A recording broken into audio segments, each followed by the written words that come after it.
The TrumpRussia scandal, the Trump intelligence leak, and impeachment talk. I'm Gavin Kennedy, and this is The Square Circle.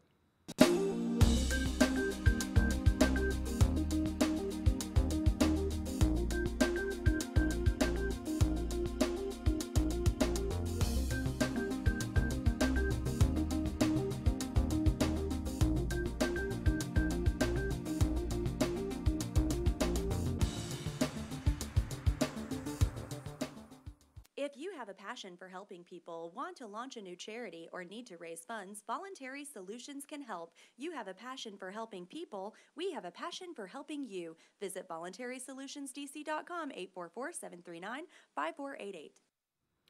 Hello and welcome to The Square Circle. I'm your host, Gavin Kennedy. Joining us today are Mytheos Holt of the Institute of Liberty, Sasha Kaplan of elementarypolitics.com, and political reporter James Rosen.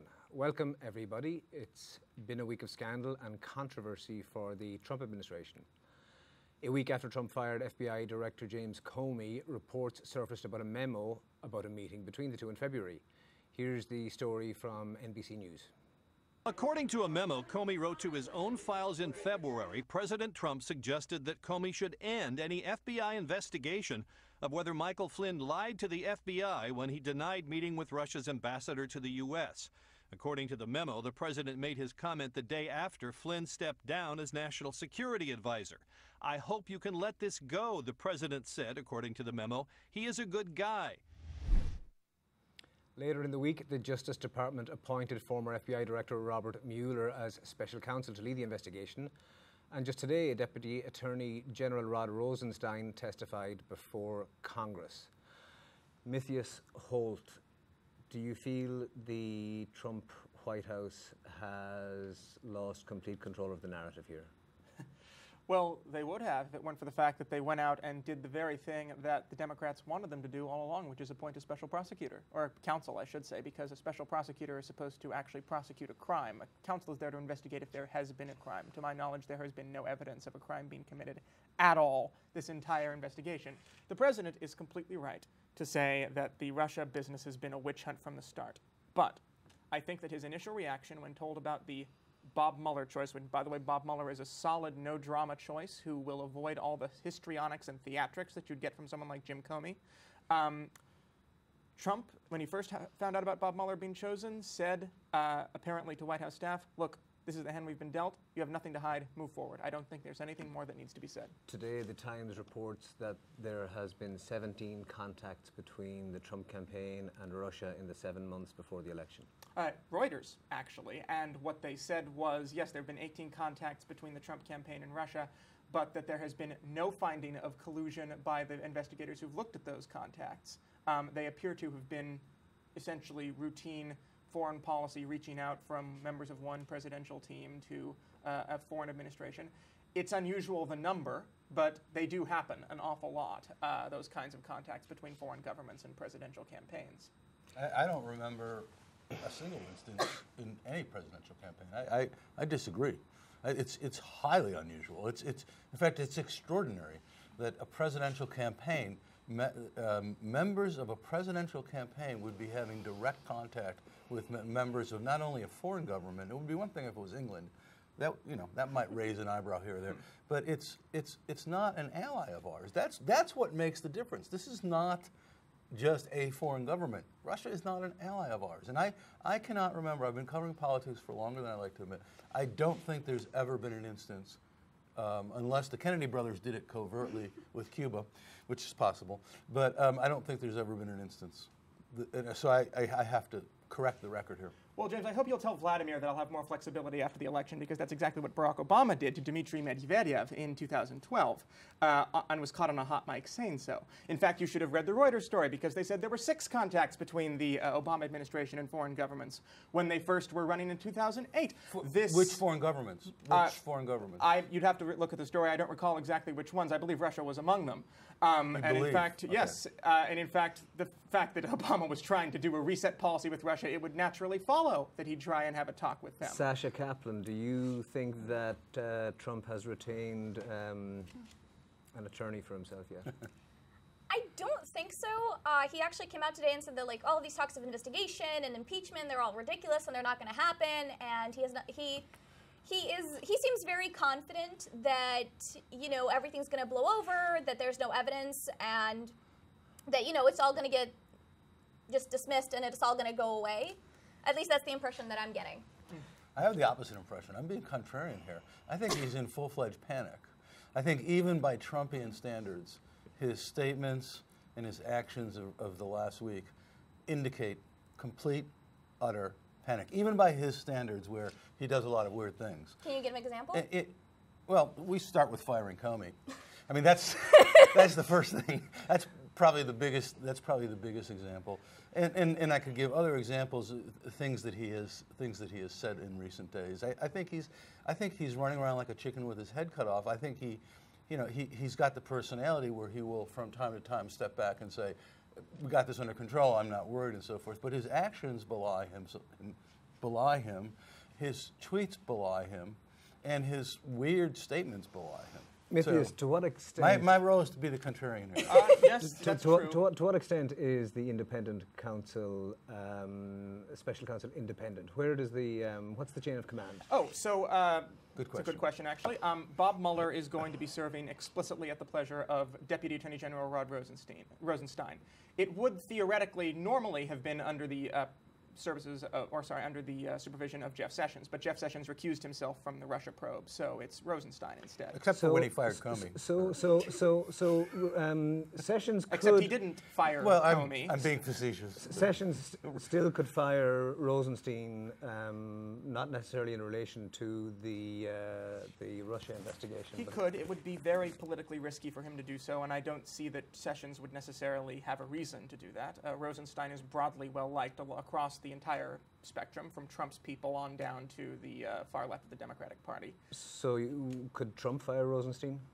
Trump could. Yeah, of course, he could. Everybody in the executive branch is theoretically under his power, as we found out last week, and as much as liberals might not like it, that the separation of powers gives the president the power to fire an unelected bureaucrat who acts like a showboating Inspector Javert. He is allowed to do that, especially when that person lies under oath to the Senate. And misleads them about his investigation into the Clinton campaign, and also then turns around and leaks memos claiming he had conversations with Trump where Trump tried to shut down the investigation when he said under oath that Trump had done nothing to shut down the investigation. Comey, in his notes of the conversation, he said the notes he made was, "I hope you can see your way clear to letting this go, to letting Flynn go."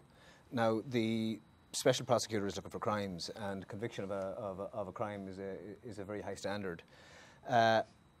Hope springs eternal. To hope something is not a crime.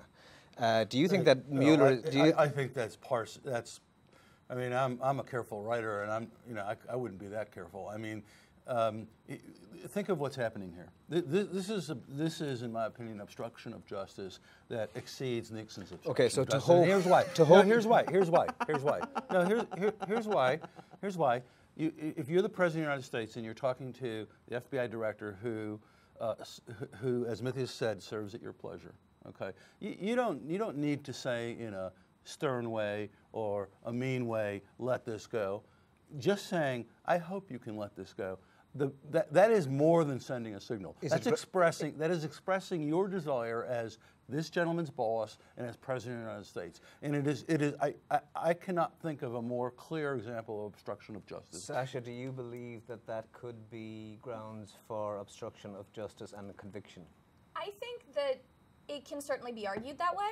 I think it was The Hill that actually wrote a few days ago, maybe, that one of the issues was that we didn't see the actual letter that Comey had written, that perhaps, if the full actual letter's actually published, then we can know for sure. It seems that a lot of this is back and forth going on, people saying one thing, people saying another.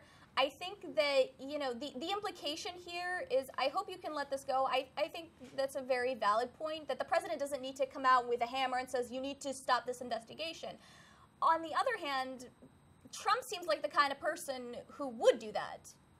He seems like a very, strong guy who says what is on his mind. He doesn't mince words. So maybe if this is what he wanted to really happen, he wouldn't be so, well, I hope you can let this go. He said it twice.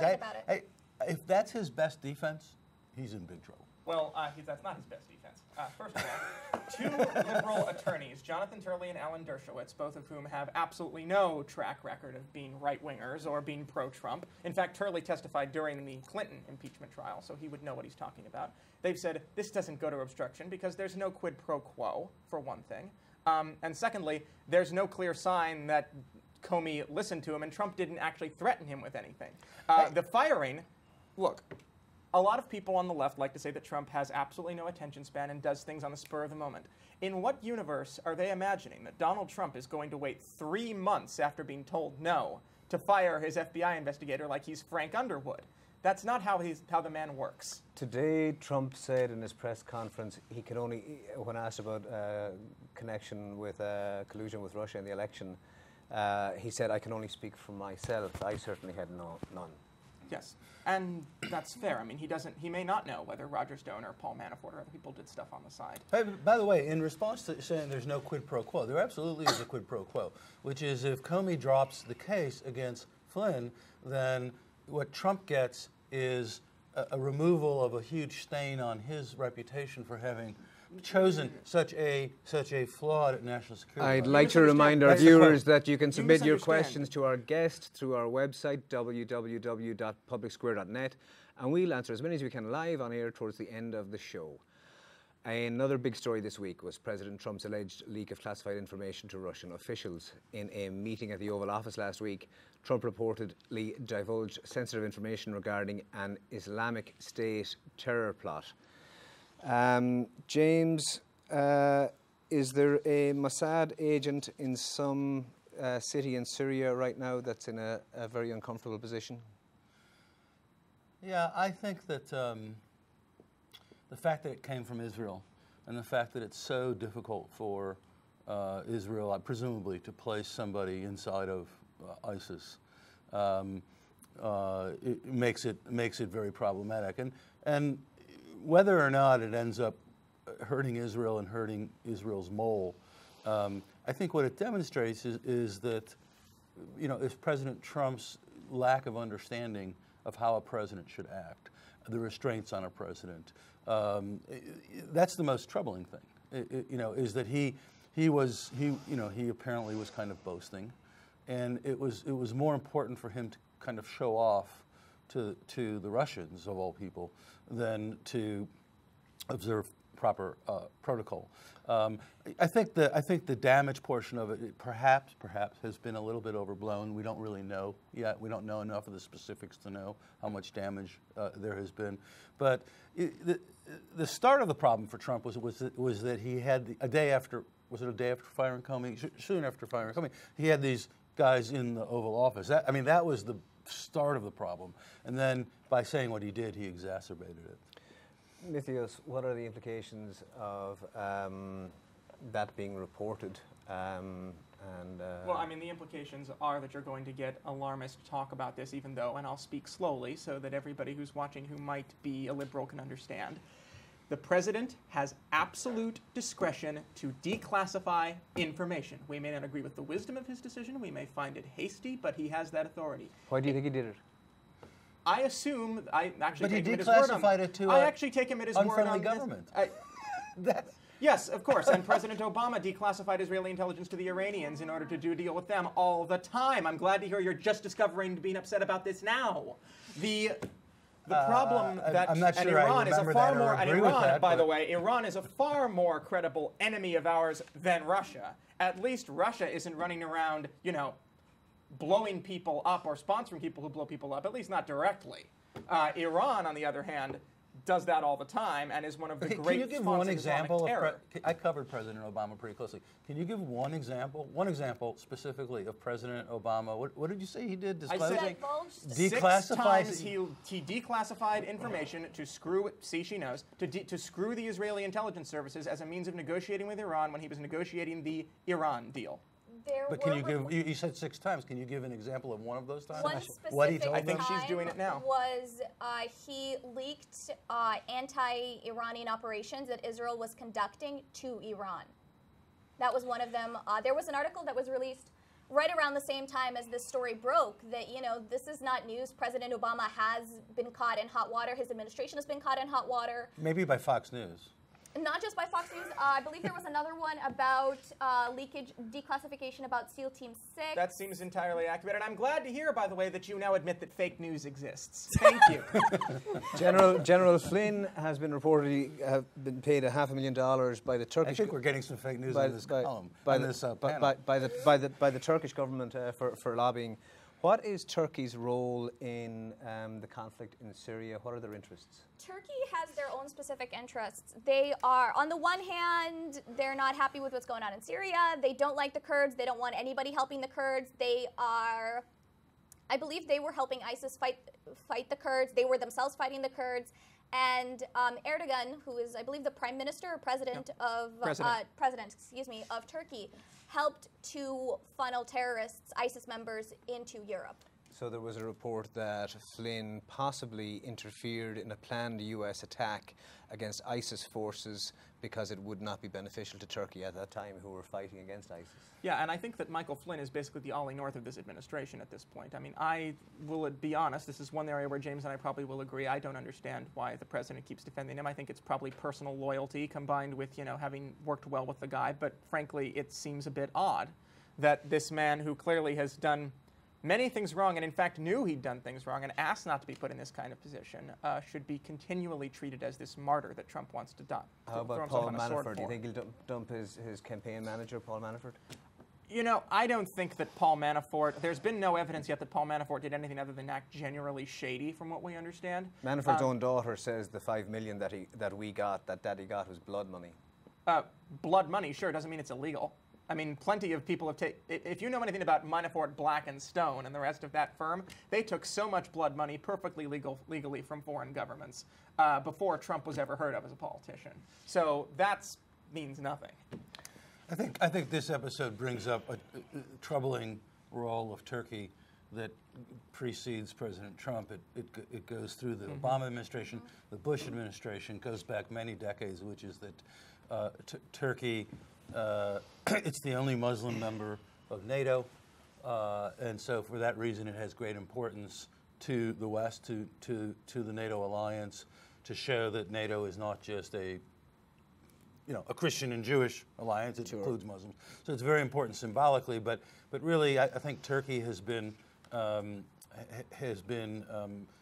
either covertly or more supporting jihadists for many years. I think it's very similar to what Pakistan does. I think it's very similar to what Saudi Arabia does. And this is a major problem that goes well beyond the Trump affair.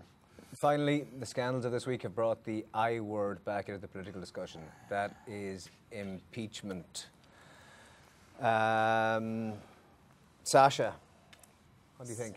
It is really complicated. I have had, on my blog, I've gotten a lot of questions about Trump and all of this that's going on. And, people keep asking, what should be done? And I think first things foremost, you do need to investigate the situation and you need to have a concrete answer. Did this happen or did this not happen? Because without that, it's all speculation. And each side is going to keep saying that they are right. So impeachment, I think, is something that is being talked about. The Hill just wrote a story just about this, that impeachment is being talked about on the Hill, and it is becoming a serious topic for discussion. And I think that there is room to consider it. But because impeachment is such a long process, I think the first place to start is the investigation itself. Mytheos, what are the requirements to impeach a president? I mean, look, this is the thing. Could it happen? If the Democrats took the House, sure, they could vote to impeach Trump, but that's a long way from removing him from office.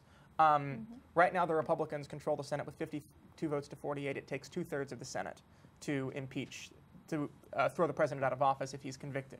Where are these other 19 Republican senators going to come from who are going to vote to throw him out? Well, I think there's plenty of room to find Republicans who are... 19? You never know. There's I guess the results of the Mueller investigation will... yeah, and that's the thing, is that really this whole impeachment thing... The Constitution is quite clear with regards the impeachment to the requirements thing of the needs to be held off on until Mueller gets his conclusion, because that's the only time we're going to know if there's anything there. And until then, it's idle talk that is there to poll test and drive the base. Constitution says levying war against the USA or adhering to their enemies, giving them aid or comfort. Has Trump or his associates possibly given aid or comfort to Russia? Well, that would be kind of the rubric under which he would be impeached. I don't think the Republicans are going to even come close to impeaching President Trump. I think, as Mytheos said, I think the Democrats would have to take control of the House for that to even be possible. And remember that President Clinton was impeached by the House, but then there was a Senate trial, and there weren't close to nearly enough two-thirds votes to convict him in the Senate conviction. So the damage will be done if the Democrats. The problem is that everything that's happening is making it more and more possible for the Democrats to take control of the House in 2018. Yeah. And if that happens, impeachment becomes much more likely. Mytheos, Mike Pence, sitting at home in Observatory Circle right now. What's he thinking?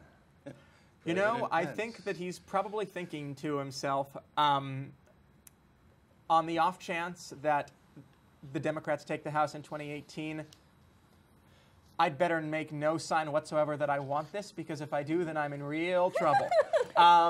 Just yesterday, or the day before, he said he supported the president for firing Comey for the emails issue, and then the president contradicted him. How does Pence avoid these potholes in this current administration from dragging? I mean, let's down? be honest. First of all, Mike Pence is one of the best politicians at avoiding potholes in the administration currently.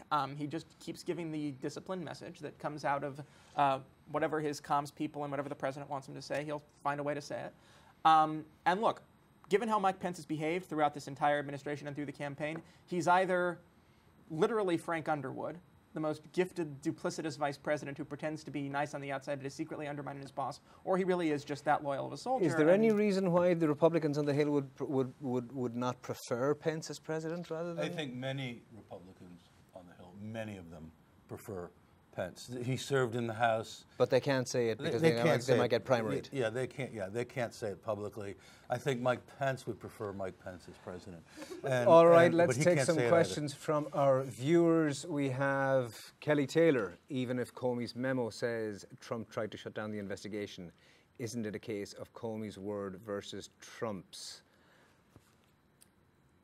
I think to some degree that it really does end up being that way, because Comey says, look, I wrote this memo and this is what the president said to me. The president comes back and says, no, I didn't say that. I didn't do that. I didn't do anything.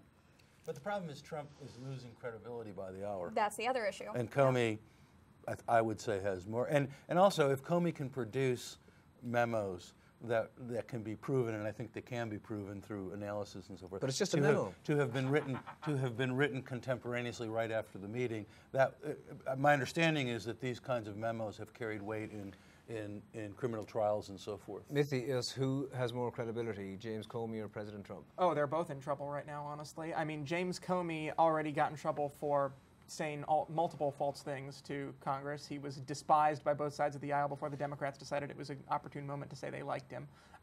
He has a 20% approval rating among the American people, last I checked. So he's in real trouble. Trump has double his approval rating. I'm not sure if anyone believes he tells the truth about this particular topic, which is why we have Mueller. We're going to go to Wilson Hopkins, even if Trump is totally innocent. Isn't it bad optics for Trump to have a closed-door meeting with Russian officials at this point, James? Absolutely. Yeah, no doubt. Yeah, it does not make him look good. It's just more. It's just a very growing pile of things that are making people kind of go, What's the logic behind him doing it? Well, the meeting apparently was planned several weeks in advance, and you can't exactly say, sorry, I can't meet with you now because you're toxic. That's going to insult the Russians, and that's going to make it more difficult to conduct diplomacy. The public didn't know that the meeting was even going to take place. They should have, because it was on the docket for a while. He could have come up with excuses, schedule change. I mean, on the other hand, our relations with Russia are very rocky, yeah, and had he backed out of the meeting, that might have signaled to Russia that, he's just another Obama or something along those lines. Whether or not that's actually true, that's something that can be debated. Look, Trump pissed off Russia. I know that makes him a great puppet, but he pissed off Russia by attacking Syria, and he, at this point, wants to do something with them to fight ISIS. So If not now, the question becomes when, and how does he get the credibility to get them back in the room? Okay, now it's time for the most underreported story of the week. Sasha, what do you have for us? Goodness gracious, so many options. No, I wrote them Right? down because there were a lot of different things. I think one thing that is not getting a lot of media attention is a clash outside of the ambassador of Turkey's house between Turkish protesters and I believe it was either the Turkish Secret Service or the Bodyguards. police. And all of this kind of coming out now when Turkey, this is just, what, a couple months after Turkey voted to continue Erdogan and make several changes that actually limit freedom. There are several journalists now that are in prison in Turkey. And Turkey is heading down and has been heading down, as you've said, a very, very dark, a more radicalized direction. And that's something to definitely pay attention to and definitely something to worry about. Mytheos, what do you have for us? Well, we were talking about Iran earlier. Did you know Iran's presidential election is tomorrow? Because I suspect most people didn't. So Rouhani is up for... He's up for re-election, yeah, and the vote's tomorrow. Wow. Well, I think the story of NSA hacking tools being used to turned against the NSA, the United States, hospitals, I mean, around the world, it did get covered. It's not that it wasn't reported, but normally that would have been a huge multi-day story, and it was kind of a one-day story that just got buried by all the new Trump revelations. You think the Paul Ryan McCarthy conversation that was recorded with regard to was it McCarthy said he was joking. Rohrbacher and Trump? You think that'll get legs? No, McCarthy said he was joking. Or was it, so he said it didn't happen first, and now it's a joke. Yeah, I don't personally. I don't think it will have legs. I mean, it's just kind of. Yeah, it's more circumstantial evidence. We have Mueller; he'll figure it all out. Is that part? Well, I guess that would be part of Mueller's remit. Yeah, Sure. you should ask them questions about that, and we should find out whether Evan McMullen was secretly recording conversations among his colleagues, because that's what we're hearing. Oh, really? Yeah, the former, since thought he it was was a formerly journalist. in House leadership as their policy director, people are thinking that the recording of McCarthy came from him secretly recording people. Speaking of recordings, I will make one prediction. The most eerie similarity to Watergate and all this is the tapes. I believe there are tapes. I believe they will come out, and I think there will be interesting things on them that perhaps have nothing to do with Russia. And emails and texts. Yeah, and I think that that's the biggest shoe that could drop in this whole thing. All right, that's all for this week. I'm Gavin Kennedy, and thank you for watching The Square Circle. We'll see you next week.